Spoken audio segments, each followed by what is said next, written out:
नमस्कार मित्रांनो. आजच्या प्रोग्रामिंग अँड प्रॉब्लेम सॉल्व्हिंगच्या या व्हिडिओमध्ये मी आपलं सगळ्यांचं मनापासून स्वागत करतो. आजचा हा व्हिडिओ खूपच स्पेशल आणि इम्पॉर्टंट आहे. कारण आजच्या या व्हिडिओमध्ये आपण 2 महत्त्वाच्या गोष्टी बघणार आहोत. एक question paper pattern and number 2 unit wise important topics. तर आजचा हा क्वेश्चन पेपर पॅटर्न जो आपण डिस्कस करत आहोत, तो स्ट्रिक्टली अलाइन आहे एस-पी-पी-ओशी. Right? So let's get started. So SPPU नुसार प्रोग्रामिंग अँड प्रॉब्लेम सॉल्व्हिंगचा एनसेम एक्झामिनेशनचा जो क्वेश्चन पेपर आहे, तो टोटल 70 मार्काला विचारला जातो. 70 मार्क्स. राइट? आणि आपल्याला माहितीच आहे की मध्ये पीपीएसच्या सिलेबसमध्ये टोटल 5 युनिट्स आहे. So weightage of course equal असणार आहे. Right? So 70 divided by 5 equals to 14 म्हणजे प्रत्येक युनिटला 14 मार्क्सचं वेटेज असणार आहे. सो तुम्ही इथे बघू शकता unit number 1 problem solving, programming and Python programming हे टॉपिक्स आहेत आणि त्याच्यावर विचारले जाणारे प्रश्न आहेत 14 मार्काचे. राईट? त्याचं डिस्ट्रीब्युशन कसं असणार आहे हे आपण पुढे बघणारच आहोत. Unit number 2 advance data types and decision control statement, त्याच्यावर सुद्धा 14 मार्काचे प्रश्न विचारले जातील. Unit number 3 functions and string, 14 मार्काचे प्रश्न विचारले जातील.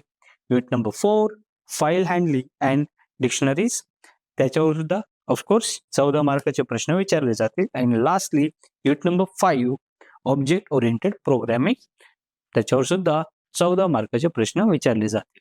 राईट? आता याचं डिस्ट्रीब्युशन कसं असणार आहे, नंबर ऑफ क्वेश्चन्स किती विचारले जातील युनिट नंबर 1 वर, युनिट नंबर 2 वर, कोणत्या क्वेश्चनला कोणता क्वेश्चन ऑर आहे हे तर आता आपण सांगू शकत नाही, पण किती क्वेश्चन विचारले जातील, किती मार्काला विचारले जातील हे आपण आता नक्कीच सांगू शकतो. कारण आपण रेफरन्स घेतला आहे मागच्या वर्षीचा जो पीपीएसचा एंडसेम एक्झामिनेशनचा क्वेश्चन पेपर आहे, त्याचा रेफरन्स आपण घेतला आहे आणि त्याच्यानुसार डिस्ट्रीब्युशन आपण इथे दाखवत आहोत. सो युनिट नंबर 1 14 मार्काला आहे. सो त्याच्यामध्ये 4 प्रश्न विचारलेत. टोटल क्वेश्चन्स 2 आहेत. Question number 1 and question number 2. Right? Question number 1 मध्ये सब क्वेश्चन्स 4 आहेत. पहिले 2 प्रश्न 3 मार्काला आहे, नंतरचे 2 4 मार्काला आहे. हे शफल होऊ शकतं. राईट? बट इम्पॉर्टंट काय आहे की क्वेश्चन नंबर 1 ला और क्वेश्चन नंबर 2 आहे. एक तर हे वरचे 4 सॉल्व्ह करा किंवा खालचे 4 सॉल्व्ह करा. राईट? सो डिस्ट्रीब्युशन कसं आहे बघा, 3 3 4 4. सो टोटल 14 आहे. राईट? 3 3 4 4 टोटल 14 आहे. ठीक आहे? नाव इम्पॉर्टंट काय आहे की टॉपिक्स. राईट? आता इथून तुम्हाला काय घेऊन जायचं आहे, क्वेश्चन पेपर पॅटर्न तर तुम्हाला कदाचित ऑलरेडी माहितीही असेल. तुम्ही मागच्या वर्षाचा क्वेश्चन पेपर तुम्ही बघितला असेल. So question paper pattern is not a new thing. Right? हे काही नवीन नाही आहे. सो इथे मी तुम्हाला काय देण्याचा प्रयत्न करत आहे, तर युनिट नंबर 1 जर तुम्हाला प्रिपेअर करायचं आहे, तर कोणत्या टॉपिक्सवर तुम्ही फोकस केला पाहिजे हे तुम्हाला मी इथे दाखवतोय. तर हे एक ॲनालिसिस केलेलं आहे. आता 2024 राईट? 2024 पॅटर्न हा नुकताच आलेला आहे. त्याच्या आधी सो आपल्याकडे प्रिव्हियस क्वेश्चन पेपरचा डेटाबेस जास्त नव्हता according to the 2024 question paper pattern.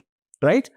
So मी काय केलंय 2019 पॅटर्न, राईट, 2019 पॅटर्नचे जेवढे काही ओल्ड क्वेश्चन पेपर्स होते, I guess around 10 question papers मी कलेक्ट केले आणि त्याच्यातले सगळे क्वेश्चन्सचे अनालिसिस केलं आणि त्याच्यावरून हे रिझल्ट्स आले की युनिट नंबर 1 वर जे टॉपिक्स आहेत, जसं की प्रोग्रामिंग पॅराडाइम आहे, फ्लो चार्ट आहे, टॉप डाऊन डिझाइन आहे, प्रॉब्लेम टाइप्स आहेत, means what are different types of the problems, history of Python programming topic आहे, प्रोग्रामिंग प्रॅक्टिसेस एक टॉपिक आहे.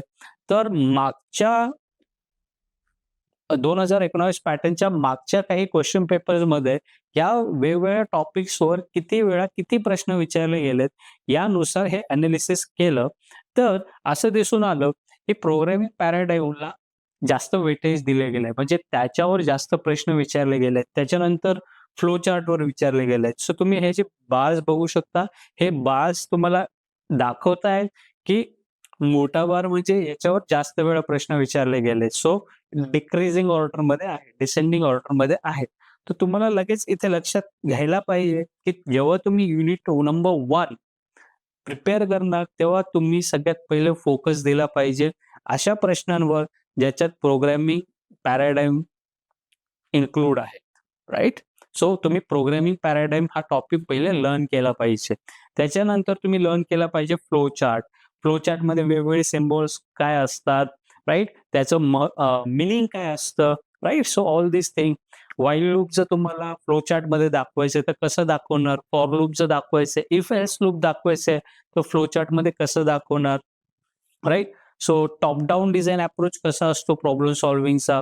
So you have to follow this sequence जेव्हा तुम्ही prepare करत आहात युनिट नंबर 1. ठीक आहे? सो हे अनालिसिस मागच्या 10 क्वेश्चन पेपरचं केलंय अकॉर्डिंग टू 2019 पॅटर्न, बिकॉज 2024 पॅटर्नचा डेटाबेस आपल्याकडे नव्हता. ठीक आहे? सिलेबस ऑलमोस्ट सेम आहे, त्याच्यामुळे आपण कोरिलेट नक्कीच करू शकतो की 2019 मध्ये जे इम्पॉर्टंट टॉपिक्स होते तेच टॉपिक्स 2024 पॅटर्न मध्ये सुद्धा असू शकतील, राईट?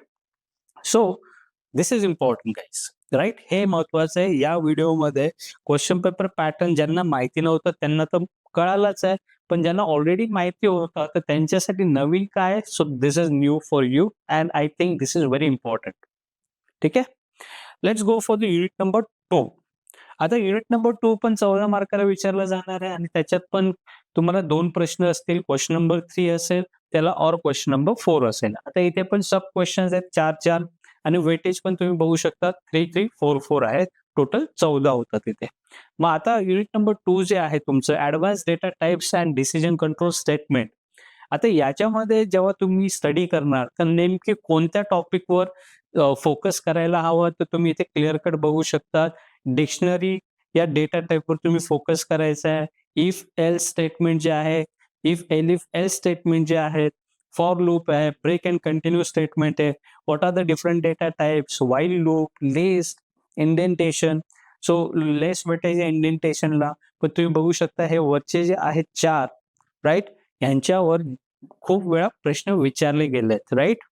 परत एकदा सांगतो, हे अनालिसिस आहे based on all question papers of 2019 pattern and one question paper of 2024 pattern. ठीक आहे? So this is for unit number 2. Unit number 3 वर जर गेलो तर पुन्हा 2 प्रश्न आहेत, पण इथे थोडं वेगळं आहे. इथे सब क्वेश्चन्स 4 नाही आहेत, तर इथे 3च आहे. याचा अर्थ असा पण होऊ शकत नाही की 100% हेच चान्सेस आहेत की युनिट नंबर 3 मध्ये तुम्हाला 3च प्रश्न असतील. 5, 5 and 4 वेटेजेसचे 5 आणि 5 10 आणि 4 14, राईट? युनिट नंबर 1 आणि 2 मध्ये जसे 4 सब क्वेश्चन होते, चान्सेस असेही असू शकतात की युनिट नंबर 3 ला सुद्धा तो पॅटर्न फॉलो केला जाऊ शकतो. बट हा पॅटर्न आहे मागच्या वर्षीचा क्वेश्चन पेपरचा. मागच्या वर्षीच्या क्वेश्चन पेपरमध्ये युनिट नंबर 3 वर जेव्हा प्रश्न विचारले गेलेत त्याच्यामध्ये 3 प्रश्न होते आणि त्याला और खाली 3 होते, राईट? सो हा पॅटर्न होता. होप सो की आता जो क्वेश्चन पेपर येणार आहे त्याच्यामध्ये हाच पॅटर्न फॉलो केला जाईल, पण हे त्यासोबत हेही सांगतो असं जरुरी नाहीये. इन्स्टेड ऑफ 3 तुम्हाला 4 प्रश्न पण दिसू शकतील 3, 3, 4, 4 वेटेजेसचे, राईट? सो युनिट नंबर 3 आहे आपलं फंक्शन्स अँड स्ट्रिंग्सवर. मग आता याच्यात जास्त फोकस कशावर दिला पाहिजे? ऑफकोर्स स्ट्रिंगवर दिला पाहिजे, कारण तुम्ही इथे बघू शकता. सो कंपॅरिझनच नाहीये. स्ट्रिंगवर खूप वेळा आणि खूप जास्त प्रश्न विचारले गेलेत as compared to the function, right? So string बद्दल नॉलेज असणं खूपच गरजेचं आहे. तुमचा फोकस स्ट्रिंग या डेटा टाइपवर असला पाहिजे. स्ट्रिंगचे जे मेथड्स आहेत, राईट? त्या मेथड्स तुम्हाला माहिती पाहिजे. कोणती मेथडचं फंक्शन काय आहे, right? Is upper, is lower, multiple methods आहेत स्ट्रिंगच्या. स्ट्रिंगवर फॉर लूप लावता आलं पाहिजे, राईट? स्ट्रिंग मध्ये काही कॅरेक्टर्स आहेत, एक स्पेसिफिक कॅरेक्टर किती वेळा आलाय ते काउंट करता आलं पाहिजे. So string is a sequential data type, right? So त्याच्यावर फॉर लूप लावून मल्टिपल आपण प्रोग्राम्स लिहू शकतो. पुढच्या व्हिडिओमध्ये मी तुम्हाला दाखवणार आहे की प्रत्येक टॉपिकवर कोणते कोणते प्रश्न विचारले गेले आहेत, राईट? ते सुद्धा मी तुम्हाला पुढच्या व्हिडिओमध्ये दाखवणार आहे. हे जे सगळे क्वेश्चन्स आहे याचं जे डिटेल अनालिसिस आहे हे तुम्हाला पुढच्या व्हिडिओमध्ये मी दाखवणार आहे. आजचा हा व्हिडिओ मर्यादित आहे फक्त क्वेश्चन पेपर पॅटर्न आणि युनिट वाईज इम्पॉर्टंट टॉपिक्सवर, right? So this is also helpful guys. So let's move on to the next unit, unit number 4, file handling and dictionaries. आता याच्यात पण मागे युनिट नंबर 3 चा जो पॅटर्न होता, म्हणजे 3 प्रश्न विचारले होते, इथे पण तसंच आहे.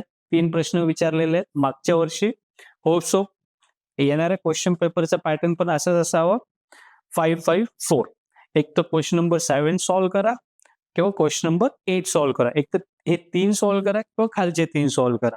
आता याच्यामध्ये 2च टॉपिक आहेत, फाईल हँडलिंग आणि डिक्शनरीज. पण तुम्ही बघू शकता क्लिअर कट वेटेज आहे फाईल हँडलिंगला जास्त आहे. सो फाईल हँडलिंग रिलेटेड जे काही फंक्शन्स आहेत, जे काही मेथड आहेत, हे तुम्हाला आले पाहिजे, राईट? सो फाईल हँडलिंगवर कोणते प्रश्न विचारले गेले होते मागच्या वर्षी आणि 2019 पॅटर्नच्या मागच्या काही क्वेश्चन पेपरमध्ये डिटेल अनालिसिस आहे पुढच्या व्हिडिओमध्ये. Guys, move on to the last unit, object oriented programming, in short OOPs. त्याच्यात पण तुम्ही बघू शकता 3 सब क्वेश्चन आहेत, 5-5 आणि 4 मार्काचे आहेत. टोटल 14 मार्क होत आहे. एक तर क्वेश्चन नंबर 9 सॉल्व्ह करा किंवा क्वेश्चन नंबर 10 सॉल्व्ह करा. आता ऑब्जेक्ट ओरिएंटेड प्रोग्रामिंग मध्ये मल्टिपल टॉपिक्स आहेत, तर आपल्याला कोणत्या टॉपिक्सवर जास्त भर द्यायचा आहे? तर क्लासवर जास्त भर द्यायचा आहे. तुम्हाला क्लास म्हणजे काय माहिती पाहिजे, क्लासचा ऑब्जेक्ट म्हणजे काय ते माहिती पाहिजे.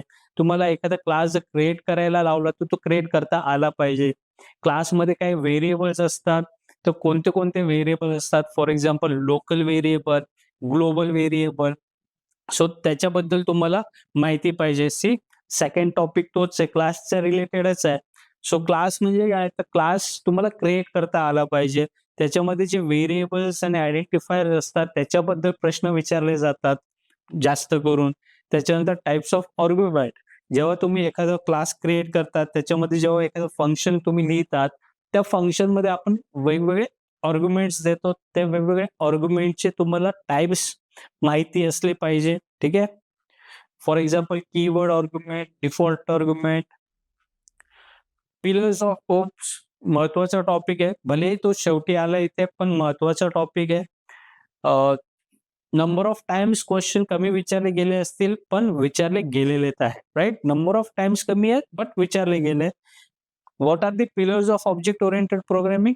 जसं की इनहेरिटन्स, पॉलिमॉर्फिझम, एन्कॅप्सुलेशन, ॲब्स्ट्रॅक्शन, या सगळ्या गोष्टी तुम्हाला माहिती पाहिजे. All right guys, so that's I think that was all about unit number 1 to 5 as far as question paper pattern and important topics are concerned. Now, आता ते इम्पॉर्टंट टॉपिक जे तुम्हाला दाखवले, राईट, त्याच्यावर जे काही प्रश्न विचारले गेले ते तुम्हाला पुढच्या व्हिडिओमध्ये मी तुम्हाला दाखवणारच आहे. पण त्या व्यतिरिक्त या स्लाइडमध्ये मी तुम्हाला काय दाखवण्याचा प्रयत्न केलाय की कोडिंग जर विचारली आणि विचारली जाते, राईट, क्वेश्चन पेपरमध्ये कोडिंग विचारली जाते, तर कोडिंग जर विचारली तर कोणत्या टाइप्सचे प्रॉब्लेम्स हे जास्त करून विचारले गेलेत. सो त्याचं हे अनालिसिस आहे. फॉर एक्झाम्पल नंबर स्वॅपिंग जे आहे, हे का इथे बघा तुम्ही, फ्रिक्वेंटली आस्क कोडिंग क्वेश्चन्स आहेत, राईट? इथे questions I don't know questions का नाही आले, but frequently ask coding questions आहे किंवा प्रॉब्लेम्स असते. सो नंबर स्वॅपिंग वर जास्त वेळा प्रश्न विचारले गेलेत. म्हणजे write a code where you have to swap 2 numbers. Then positive and negative check. असा कोड लिहा की दिलेला युजरने दिलेला जो नंबर आहे तो पॉझिटिव्ह आहे की निगेटिव्ह आहे हे चेक करायचं आहे. देन फॅक्टोरियल कॅल्क्युलेट करायचं आहे एखाद्या नंबरचा. ऑड अँड इव्हन चेक करायचा आहे. युजरने एखादा नंबर दिला, तुम्हाला एक प्रोग्राम लिहायचा आहे की तो चेक करायचा की युजरने जो नंबर दिला आहे तो ऑड आहे की इव्हन आहे.